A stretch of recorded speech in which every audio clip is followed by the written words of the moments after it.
Hello everybody, and welcome to this, my third of 3 videos in my video series about the Canon EOS Rebel T3. This video is going to look exclusively at the menu system. We're going to talk about literally everything in the menu system. So if you're looking for a specific part of the menu system, look in the video description and there are links to these different parts. That icon right here is the camera menu, and then that 2 dots next to it means it's menu 2. This is what the playback menu looks like, settings menu, and then there's a my menu here, and then there's also a video menu. So if you're looking for something that's under one of these specific menus or in the custom functions, check the video description for a link that you can click on if you're on computer, or Advanced 2 if you're on mobile, to go to that specific menu item. We enter the menu system from this screen by hitting the menu button. And then we scroll left and right through the menus by using left and right, and we scroll up and down within them by hitting up and down. Then we hit the set button to adjust the settings. So quality is your image quality.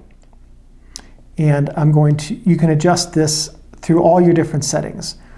Large image, which is 12 megapixels, and fine quality. And the fine quality affects the JPEG rendering. Large will always be the same megapixels. Medium is 6.3, small is 3.4, small 2 is 2.5, and small 3 is 0.3. RAW plus 12 megapixels, and simply RAW. Now, if you're just starting out, it's a-okay to shoot JPEGs when you're learning the ropes. If at some point you really want to be serious about editing your photos in post, you want to make sure you're shooting RAW or RAW plus JPEG. If you're shooting RAW to maximize the storage space on your SD card, shoot just RAW. If you're using Windows 10, or I assume newer versions in the future, I don't know why they would get rid of this feature, RAW images show a display in File Explorer, unlike in Windows 7 and previous where only JPEGs did. So select whichever one of these you want and hit set. Beep is really simple, enable or disable, and this is how much you want people to hate you. Release shutter without card, enable or disable. Basically, if you hit enable, you can take pictures with no SD card. If you hit disable, the camera will not take pictures without an SD card. With enable, you can actuate the shutter and go through the process of taking a picture, but nothing's going to be saved. There's no internal memory in this camera. Image review, off means there's no image review. 2, 4, and 8 are how many seconds, and then hold is until you cancel it. Peripheral illumination correction, enable and disable. So basically, when you have a lens, any lens ever made, the center of the image is brighter than the corners of the image. And it's a little bit exaggerated with what you're looking at right now, but the center of the image here is slightly brighter than what's over here on the corners. This setting rectifies that. So it uses profiles for the Canon lenses that are built into the camera. And it knows that you lose, let's say, 2% of your light over here in the corner. So it boosts the brightness in this part of the image 2%, and maybe 1% here, because it's a gradual fall off. So that's what that does. And that's just a matter of personal preference, whether you want it or not. I tend not to, because I like the look of that fall off if it's noticeable or not. That's the way the lens performs. I just happen to generally like that. If I don't, it's always possible to correct it in post. This is useful to enable if you're going to be stitching images together. So when you do panorama image stitching, this will help prevent you from having those like dark stalactites in the sky from taking multiple photos where you have light drop off coming in at the edge of each frame. Red eye reduction, enable or disable. This has to do with the flash and whether or not it fires a little burst before the actual flash to make people's pupils smaller so that they don't have red eyes. Flash control. Basically, this is how you control your flash. So built-in flash. Since I don't have a flash to attach to the camera, I'm going to assume that these have the same functions. So built-in flash, enable or disable, whether or not it can do flash control. And then this is how you can adjust the actual function of your built-in flash.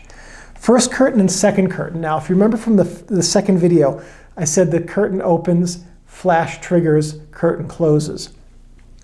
With first curtain, the curtain opens and then the flash triggers when it completes its travel. With second curtain, it doesn't. It waits until an instant before the second curtain closes, and then it flashes and then the curtain closes. So leading curtain and trailing curtain are general terms for this. First curtain is the typical way to do it.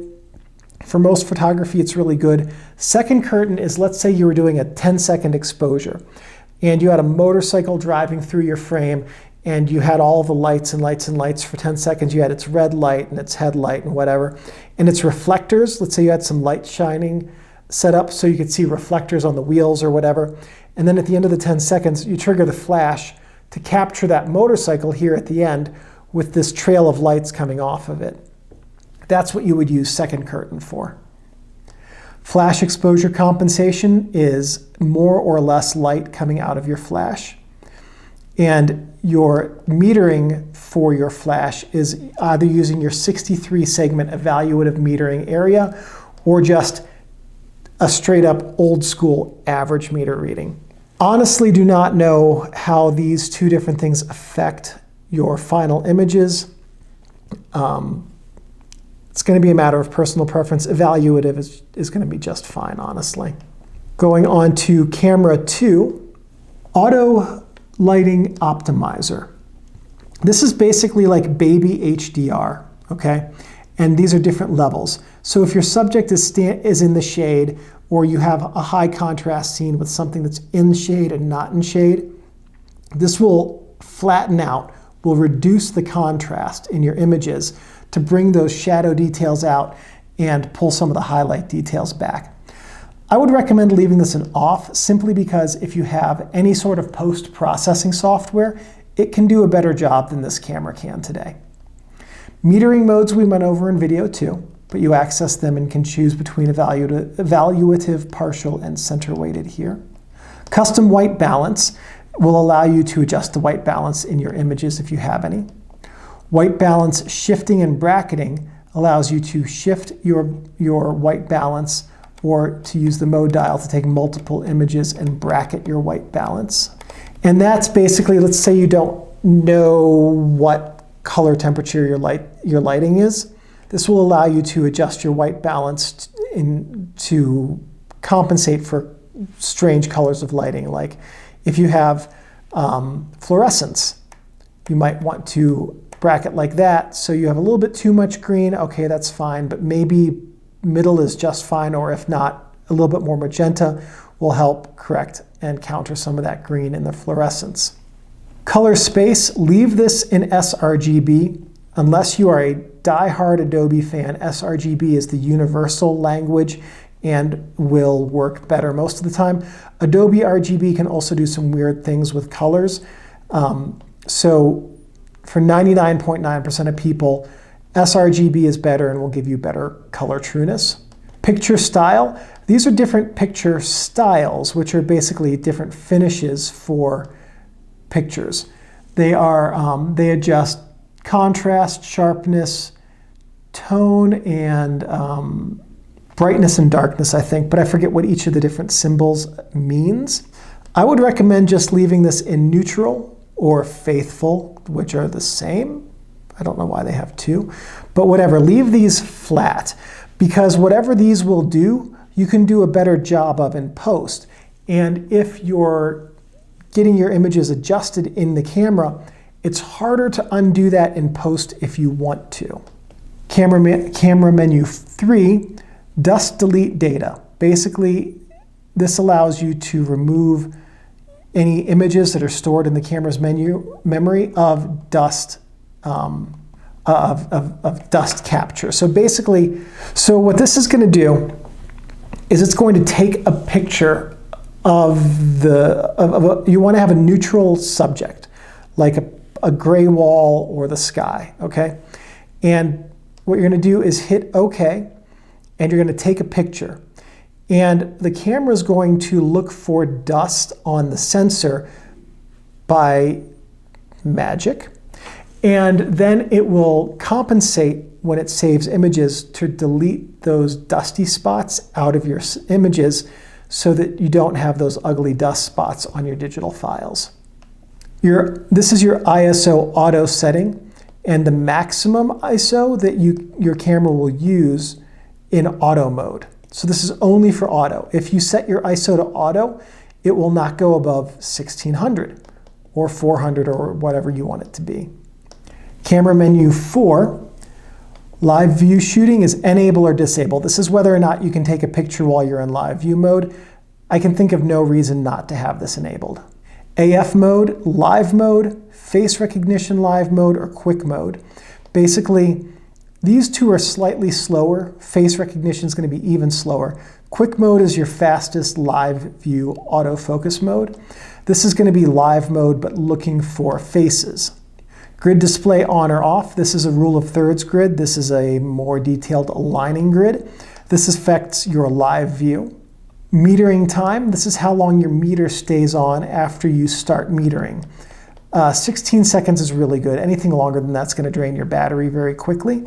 But 16 seconds is a good number. 4 seconds is really quick. So here we are in playback menu 1. Protect images. If you have images on your SD card, you can protect them from being deleted off of your SD card by accident. So that's really good if you're taking pictures at your aunt's wedding or whatever, and you want to make sure you don't accidentally delete them by pushing the wrong button. Rotate will allow you to rotate an image. Erasing images allows you to erase images or, I think, bulk erase. And then print order will allow you to select the order in which images print. Histogram. When you look at your playback menu, if you have the histogram, it will show you either brightness or red, green, blue. Matter of personal preference, what you need to see. Image jump with your command wheel. This is how many images your command wheel will advance you. So when you're in playback, you hit left and right to advance one image, right? But if you have 10,000 photos, you might want to use your command wheel to jump 100 of them, or to jump to photos you took on a certain day. So if you have photos from a 10-day vacation on your SD card and you want to scroll through them to look at ones from just a certain day, you can do that. Display by folder, so you're going to have multiple folders if you have enough photos, so you can skip between folders. This allows you to skip only through movies with your command dial. So if you're looking at a JPEG, use your command dial to skip to a movie and then just keep skipping through them with that. Display stills only, your command dial will skip past movies. And then display by image rating. You can rate your images on this camera and then you can scroll through them and look at them that way. Honestly, rating your images in camera is, I'm not sure if that rating carries over into other software or not. So you're going to have a faster and more effective workflow if you're doing more work on your computer and less work in your camera. I'm just going to leave that at 10. Slideshow will take you into playing a slideshow if there are images on your SD card. Rating, this is how you rate your images. Control over HDMI, disabled or enabled. This has to do with when you plug in an HDMI cable into your TV from your camera. If that's something you're going to do, check out the video manual, because I honestly, I'm not an HDMI guy, so I'm not going to be able to tell you exactly what it does, other than it allows the camera to play video to an HDMI input. Settings menu 1. Let's see. Auto power off. This is how long until the camera powers off by itself when not used. And this is a matter of personal preference and how many batteries you're carrying with you on a given day. This camera does kind of chew up batteries because it uses smaller batteries. So if you want to prolong that life significantly, you might want to set it at 2 minutes. If you're if you have a bunch of batteries, or if you're just going out on a short shoot, or if you like it to be a little bit longer. I like 10 minutes personally, but 15 will work in this. This is just a matter of personal preference and battery preservation. Auto rotate is on for videos, and so auto rotate has 3 settings. Off, your images will not auto rotate. On when you're hooked up to a TV or monitor, and on when you're hooked up to a TV or monitor or looking at images on this screen. This is probably the best one because otherwise you're going to be flipping your camera sideways to look at portrait orientation images. Formatting formats your SD card. File numbering continuous, auto reset, or manual reset. Continuous will just keep filing over and over again. Auto reset will reset, I forget if it's by folder or by date, but there are some times at which it will reset, and then manually resetting will, come on, not work for me right now. Maybe because I don't have any actual images on this SD card. Selecting a folder, if you have multiple folders, will let you select which folder you're about to save photos to. Screen color will let you choose between 4 different colors of screen for when you're in your main view. Settings menu 2. LCD brightness is just how bright the LCD is going to be. I'm going to leave that cranked all the way up. LCD on-off button, shutter and display. A shutter button only, shutter and display, or remains on. So basically what this means is that with this mode, when you push your shutter button, the LCD will turn off. With this mode, when you push your shutter button, and while you have it down, for both of these by the way, only while you have it down, the LCD will be off. You can also turn off the LCD with the toggle switch as the display button. So that works like a toggle. Oops. And then remains on means that the LCD will never turn off. You don't want to use remains on because the LCD will be a bright light right under your eye when you look through the viewfinder, and that can make focusing or image composition a challenge. I like shutter and display because this way I can toggle the LCD on and off with the display button, or I can push the shutter button down when I'm about to take a picture and the LCD will turn off as well. Date and time, so that's not anywhere near correct, so let's adjust that. Hit set, and now you can select the month. Hit set to confirm. Set to access the date. Set to access the year. Set to skip it, and now time. Let's see, it is 20:31, and oh man, I'm gonna freak out if the seconds aren't right. Oh, I've gotta play catch up. Gotta play catch up. Oh my gosh, gotta catch up. Gotta be right. Gotta be right.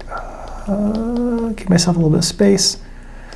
Now, day, month, year. This is your format, so you can pick whichever format, the right way or the wrong. I'm sorry, the right way. No, that's the right way, or the wrong way, or the other wrong way. There we go. And once you've picked that, now you select OK, and you've set your dates. Your language, boatload of languages here to pick from. Also, if you're at a party and you find your buddy's T3 and you want to play a prank on him, pick one that he can't even recognize, like whatever that one is. I don't even recognize those characters. Thai? That might be Thai. Not positive. Maybe Thai and Malaysian. Anyway, whatever those two are right there, someone let me know, because I'm kind of curious now. Clean manually. What this does is this will lock up the mirror and open the shutter so you can access the sensor to clean it. Feature guide, enable or disable. Enable gives you some guidance on certain features about what they do. Disable turns that off. Settings menu 4. Custom functions, we'll see this in a minute. This is how you enter your custom functions. We're going to go through the video menu first, and then we'll come back to this. Copyright information allows you to select copyright. Well, that's who used to own this camera. So you can display who owns the copyright. So to delete the previous owner's name, you just go up here to the delete button. There we go. We're going to hit Okay. Enter copyright information. There we go. And we hit the print button to get down to the text down here. You pick your name here. Start with the capitals on the bottom. There we go. This is your space. Nope, that's your underscore. This is your, nope, that's a box. That should be carriage return. Nope, that's an arrow. Not sure why there's no space, but we're going to go with underscore instead. And then you just put in your last name. You can also put in other things like, I wouldn't put in my phone number simply because people might call me and that's no good. But if you wanted to put in your email address or your website so that if your images were online, it could work as some marketing information embedded in your EXIF, that's just fine to do as well. You have 63 characters to use. So you could put your name and then something like photographywhatever.com. So you have plenty of space here, is what I'm trying to say. Hit menu to save it.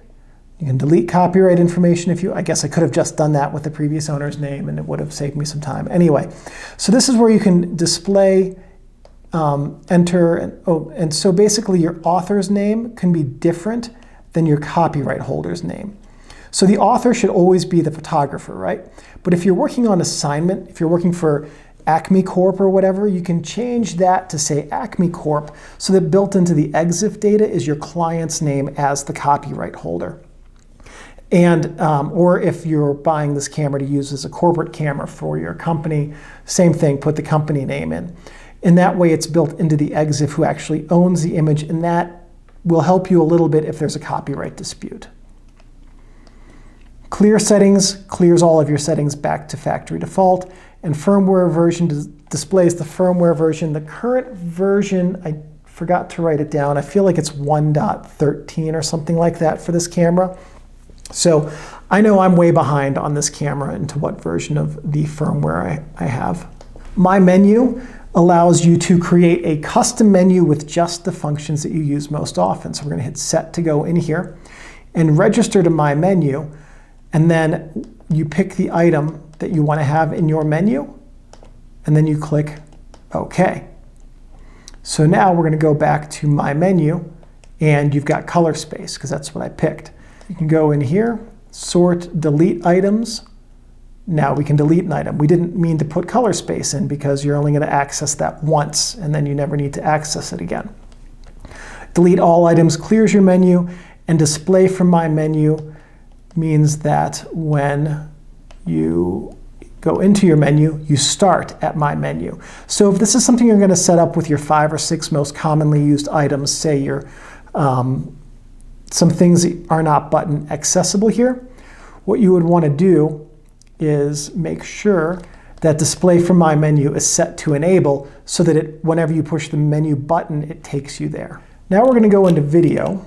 And once we're in video, we get this whole other set of menu items. So video menu 1, autofocus mode, live mode, face detect, and quick mode. Same thing as we talked about previously in the camera menu. AF with shutter button during video. Basically, this will turn on or turn off autofocus with the use of your shutter button half depressed while recording. So this is a matter of how loud your autofocus is. If your autofocus makes any noise whatsoever, you want to have this on disabled. And yes, the kit lens is too much noise. If you have the ultra silent motor, you could probably get away with enabling that. Video shutter AE lock button. So AF AE lock, what these do is with the press of the shutter button, this locks your focus and your exposure settings. The AF with shutter button during video allows the camera to use AF while recording while keeping the exposure settings the same. This locks your autofocus and allows you to use your shutter button to reset your auto exposure lock. I believe that's how that one works. Oh, this one does not allow auto exposure lock. So basically with this one, your autofocus locks, but your exposure won't. So if you pan across a scene and you go from a dark area to a light area, your exposure will compensate. So it's just a matter of your shooting style and what you're going to be using and your personal preference with this one. Highlight tone priority, basically what this does is enable or disable. If you enable it, then it's going to meter with more emphasis on your highlights, which will pull back your highlights, but cause you to have an increase in shadow darkness. This is useful if you're very good at doing post work for video, because it's easier to recover shadow detail than it is to recover highlight detail. So this effectively underexposes your frames and allows you in post to go back and flatten them out and up the exposure to recover that shadow detail without blowing out your highlights. Video mode 2, movie record size, whether you're going to be 720p 30 frames per second or 25, matter of personal preference and your finished format. Sound recording, whether you're going to use the camera's on-camera mic or not. Metering time, how long the meter stays on for when you're using video. And grid display, whether or not you have the grid when you're shooting video. This is very helpful with video, and so exposure compensation is just whether or not you want to over or underexpose your video, up to 3 stops in third stop increments. Generally speaking, you want to keep this at 0 unless there's a creative reason or a technical reason to do otherwise. Auto lighting optimization, same thing as we talked about for the playback. It's basically HDR light. Custom white balance allows you to adjust the white balance on your videos. And picture style, this applies to your videos, how they're going to be finished with picture styles. Again, faithful or neutral is what you want to leave it on, especially for video.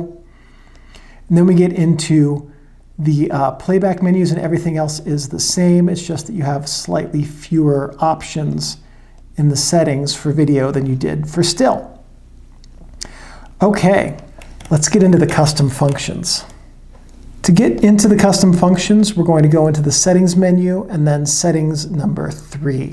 There are 10 custom functions on this camera that you can adjust in addition to everything in the menus. Now, if you look along the bottom, C, F, N, and then there's 1 through 10 on the top and the zeros on the bottom. So at a glance, you can look at this and tell what all of your custom function settings are. 0 is the default for everything. If you know what all of the custom functions are by their number, which I do not, you can tell looking at this row what all of your different settings are. So we're going to go through all of these, and you scroll through them with left and right. To adjust them, you hit OK, and then use up and down to make your selections and hit set. Set is the name of it on this camera button again. So custom function 1, exposure level increments, 1/3 and 1/2 stops. 1/3 stop just gives you slightly finer control. It's personal preference on this, which one you want to use. Exposure flash sync speed in aperture priority, only in aperture priority mode. Okay, so let's talk about these. Automatic. Basically, in AV mode, the camera will pick the flash sync speed up to 1/200th of a second and as slow as 30 seconds. In this one, it will do 1/200th to 1/60th of a second only. And in this, anytime you're in aperture priority mode and you have the flash in use, either the pop-up or on the camera, all 3 of these settings apply to both, it will only use the flash sync speed of 1/200th. Personal preference, I tend to like just using the flash sync speed. I don't want to have any variation in that. But your shooting style, you should make that selection for what you want to do. Next one, long exposure noise reduction.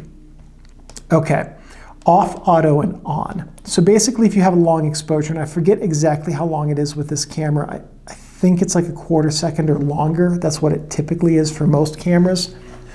You'll get a little bit of noise, digital noise. Your camera can do some noise reduction in camera.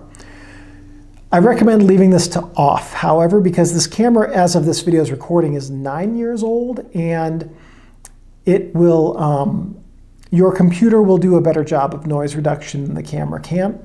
But your settings are automatic. If the camera feels like there is noise, it will do some noise reduction. Or if there is a long exposure, it will do noise reduction. This will also result in softness in the image, which you cannot recover.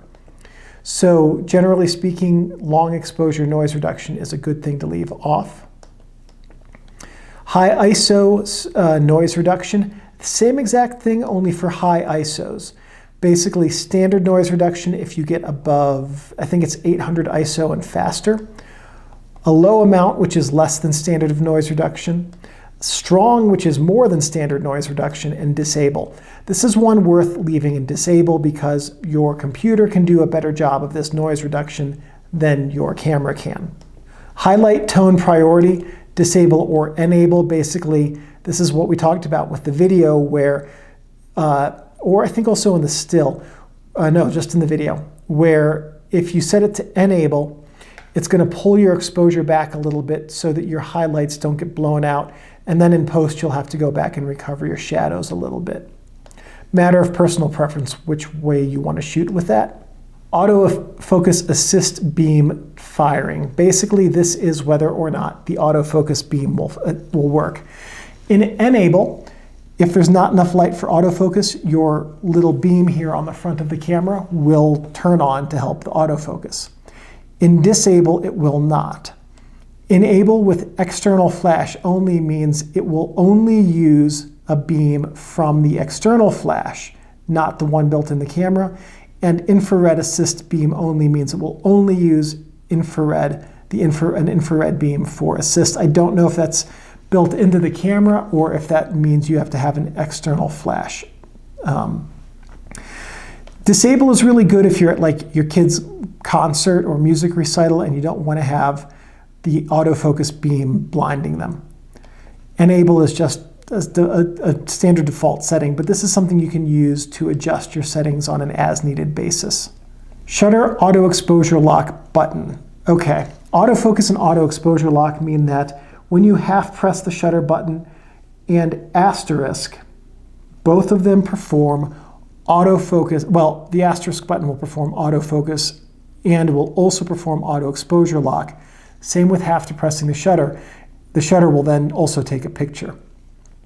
But basically with this, both asterisk and half depress on the shutter will focus in on an image, lock that focus, and also lock the exposure settings. That's aperture and shutter speed. With this setting, the shutter will perform auto exposure lock, and then the asterisk and not the shutter will perform autofocus. So basically with this, you have to hold the asterisk down to focus and then hold the shutter button down to get your exposure lock. With this one, with AI servo focusing only, the asterisk stops autofocus momentarily, and that's useful when foreground objects are between you and a subject. So let's say that you're at your nephew's track and field event, right? Your nephew's running along here, and as he's running, there's going to be like a fence or a light post in the way. With this setting, you'd be tracking your nephew, and then right before you get to the post, you hold the asterisk button down to turn off autofocus. After you get past the light post, you release it, and then autofocus keeps tracking. That's what that's useful for. With this mode, the asterisk button starts and stops autofocus, and there is no auto exposure lock with this. Basically, what you'll do is, let's say you have your pet dog is out running around the park and it's running back and forth randomly, like dogs are wont to do. And you use this button here to focus in on, to use autofocus to track the dog when it's moving. There's no auto exposure lock in this mode, so if the dog runs from the sun to the shade and back to the sun, the auto exposure will not lock when the lighting changes. And that's what this mode is used for. Matter of personal preference, shooting style, and subject, what you want to do with this group. Assign the set button. Okay, so basically with this one, it allows you to use the set button as another button on the when your LCD screen is on, instead of just using it in the menu system. So normal means set only works in the menu system. This brings up your image quality adjustment, your flash exposure compensation adjustment, your LCD monitor on-off, which we set earlier to the display button, so that would be redundant. your menu display, which is the button here, so that would be redundant. Depth of field preview, which is a very good use for this. And what that does is when you're in live view, or I believe also optical view, if you push this button, it will close the aperture down to your aperture setting, and you can see what your depth of field is going to be. And that's actually going to be what I'm going to set it to, but it's a matter of personal preference and what you would use the set button for during shooting, what you want to have it do here. Flash button function. So that's this button right up here on the top. And this is, it raises the flash, the built-in flash on the camera, or it allows you to adjust your ISO, which you can also do with this button right here. I'm not sure why this custom function exists, I won't lie. The only thing I can really think of is that when the camera's up to your face, it's kind of hard to hit this button. It's not so hard to hit this flash release button. And the last one is LCD display when power is on. Okay, so this doesn't mean all the time when the power is on. This means when you first turn the camera on. So when you first turn the camera on, the LCD will power on with this setting. With this setting, it will do whatever it was. So let's say that you turned off the camera and the LCD screen was on. With this setting, it will turn back on. If you turned off the camera and the LCD was off, the LCD will remain off when you turn it back on. Personal preference, I tend to like this one because it's a confirmation that the camera is turning on when I hit the on button. And that is it. That is all of the custom functions in the Canon EOS Rebel T3.